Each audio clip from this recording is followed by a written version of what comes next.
అందరికీ నమస్కారం. నా పేరు కామేశ్వరి.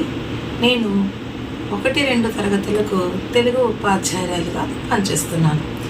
ఈరోజు మనం మర్యాద చేద్దాం అనే పాఠ్యాన్ని చదువుతున్నాను.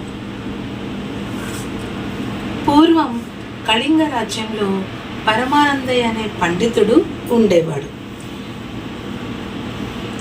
ఆయనకి 12 మంది శిష్యులు. వారు చాలా అమాయకులు. వయసు పెరిగినా వారికి బుద్ధి పెరగలేదు. వారు చేసే పనులు కోపంతో పాటు నవ్వు తెప్పిస్తూ ఉంటాయి.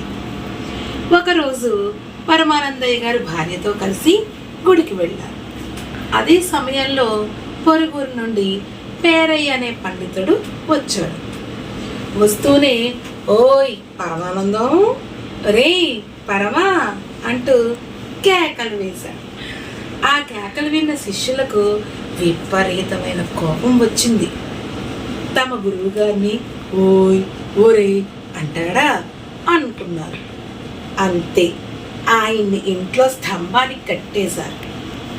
కొట్టడానికి కర్రల కోసం ఇద్దరు బయటికి వెళ్ళారు. ఆ పండితుడు అదృష్టం బాగుంది. అదే సమయానికి పరమానందయ్య దంపతులు ఇంటికి వచ్చారు. వస్తూనే పరమానందయ్య గారు, "అయ్యో అయ్యో, ఇదే మఘాయిత్యం రా, ఈయన నా స్నేహితుడు రా" అంటూ పేరయ్య కట్లు విప్పాడు. "సమయానికి నువ్వు రాకపోతే చంపేసేవర్రా పరమ" అంటూ పేరయ్య బావురమన్నాడు. పరమానందయ్య గురువు గారికి 12 మంది శిష్యులు ఉండేవారు. వాళ్ళు చేసే పనులు ఎవరికి నచ్చేవి కాదు, కానీ నవ్వు తెప్పిస్తూ ఉండేవి. ఒకసారి గురువు గారు వాళ్ళ దంపతులిద్దరూ కలిసి గుడికి వెళ్ళారు. ఈ లోపల పక్క ఊరు నుండి పేరయ్య అనే పండితుడు, అతని స్నేహితుడు ఇంటికి వచ్చాడు. వస్తూనే, "రే పరమం, రే పరమానందయ్య" అంటూ గట్టిగా అరుస్తూ వచ్చాడనమాట. ఈ మాటలు విన్న శిష్యులకి చాలా కోపం వచ్చింది.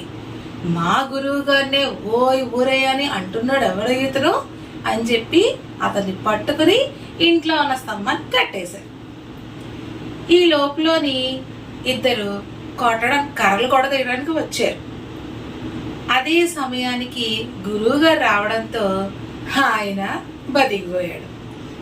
అయితే అతను అన్నాడు, "మన సమయానికి వచ్చావరా బాబు, లేకపోతే నన్ను మీ శిష్యులు ఇంకా ఏం చేసేవారో" అంటూ బేలగా మొహం పెట్టి అన్నారు.